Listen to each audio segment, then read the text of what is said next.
As they talked, the BFG was galloping fast over the land. Sophie was standing right up in his waistcoat pocket now and holding to the edge with both hands. Her head and shoulders were in the open, and the wind was blowing in her hair. How else do they catch people? She asked. All of them is having their own special way of catching the human being, the BFG said. The meat dripping giant is preferring to pretend he is a big tree growing in the park. He is standing in the park in the dusky evening, and he is holding great branches over his head.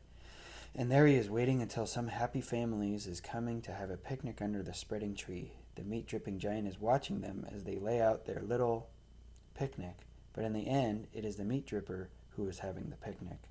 Oh, it's too awful, Sophie cried. The gizzard gulping giant is a city lover, the BFG went on. The gizzard gulper is lying high up between the roofs of houses in the big cities. He is lying there snugly as a sniggler and watching the human beings walking on the street below. And when he sees one that looks like it's a whoopsie good flavor, he grabs it. He is simply reaching down and snitching it off the street like a monkey taking a nut. He says it is nice to be able to pick and choose what you is having for supper. He says it is like choosing from a menu. Don't people see him doing it? Sophie asked. Never is they seeing him doing it. Do not forget it is dusky dark at this time. Also, the gizzard gulper has a very fast arm. His arm is going up and down quicker than Squinker's. But if all those people are disappearing every night, surely there's some sort of an outcry, Sophie said. The world is a whopping big place, the BFG said. It has 100 different countries. The giants is clever. They is careful not to be skittling off to some country too often, or to the same country too often. They is always switch fiddling around. Even so, Sophie said, do not forget, the BFG said, that the human beings is disappearing everywhere all the time, even without the giants is guzzling them up. Human beings is killing each other much quicker than the giants is doing it. But they don't eat each other, Sophie said. Giants isn't eating each other, the BFG said, nor is the giants killing each other. Giants is not very lovely, but they do not kill each other. Nor is crocodillies killing each other. Nor is pussycats killing each other. They kill mice, Sophie said. Ah, but they is not killing their own kind, the BFG said. The human being is the only animals that is killing their own kind. Don't poisonous snakes kill each other? Sophie asked. She was searching desperately for another creature that behaved as badly as the human. Even poisonous snakes is never killing each other, the BFG said, nor is the most fearsome creatures like tigers or rhinoceroses.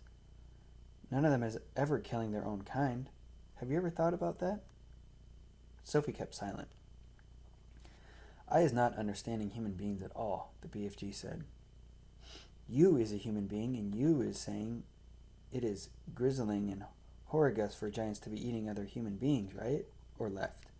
Right, Sophie said. But human beings is squishing each other all the time, the BFG said. They is shooting guns and going up in aeroplanes to drop their bombs on each other's heads every week. Human beings is always killing other human beings. He was right. Of course he was right, and Sophie knew it. She was beginning to wonder whether human beings were actually any better than giants. Even so, she said, defending her own race, I think it's rotten that those foul giants should go off every night to eat humans. Humans have never done that to them, have never done them any harm. That is what the little piggywig is saying every day, the BFG answered. He is saying, I have never done any harm to the human being, so why should he be eating me? Oh dear, Sophie said.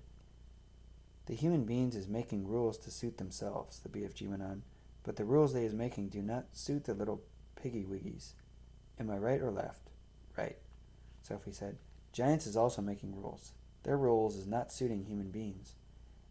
Everybody is making his own rules to suit himself. But you don't like it that those beastly giants are eating human beings every night, do you? Sophie asked. I do not, the BFG answered firmly.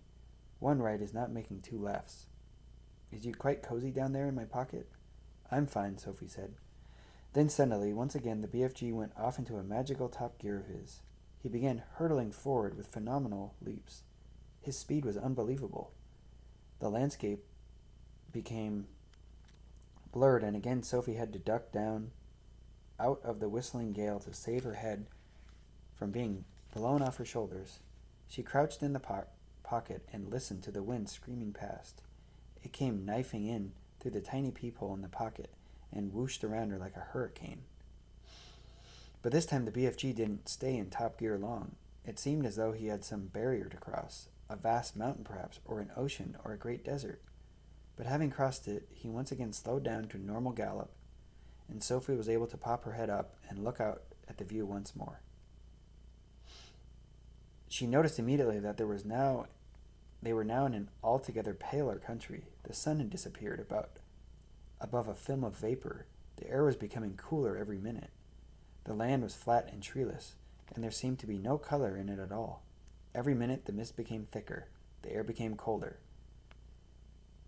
and everything became paler and paler until soon there was nothing but gray and white all around them. They were in a country of swirling mist and ghostly vapors. There was some sort of grass underfoot, but it was not green.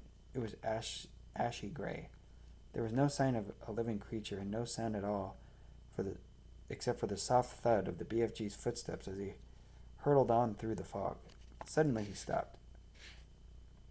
"We is all here at last," he announced. He bent down and lifted Sophie from his pocket and put her on the ground. She was still in her night tie, and her feet were bare. She shivered and stared around her at this swirling mist and ghostly vapors. "Where are we?" she asked. "We are in dream country," the BFG said. "This is where all dreams is beginning."